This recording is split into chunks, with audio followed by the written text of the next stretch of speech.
అయ్యప్ప స్వామి గుళ్ళోకి వెళ్ళి అయ్యప్పని ప్రతిరోజు దర్శనం చేసుకున్నా, అప్పుడప్పుడు ఆయన గుళ్ళోకి వెళ్ళి ప్రదక్షిణం చేసే అలవాటున్నా వాళ్ళని భూతాది గణములు ఆవహించారు.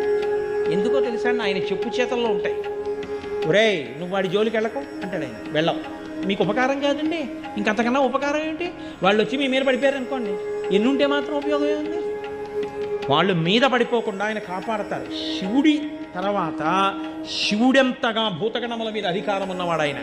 శివుడిలా ధర్మమునందు అనురక్తి ఉన్నవాడు, శివుడిలా గురువులంటే ప్రీతి ఉన్నవాడు, శివుడిలా జ్ఞానమిచ్చి మోక్షం ఇవ్వగలిగిన వాడు, విష్ణువులా పూర్ణుడు, విష్ణువులా పుష్కలుడు, విష్ణువులా ఏది కావాలంటే అది ఇవ్వగలిగిన వాడు, అమ్మవారిలా శక్తి స్వరూపుడు, అమ్మవారిలా నిరంతరము ఎటువంటి కదలికలైనా కదలించగలిగినటువంటి వాడు, ఎంత శక్తినైనా ఇవ్వగలిగిన వాడు, ఇన్ని కదలికలను ఆపి లయం చేసి మోక్షం ఇవ్వ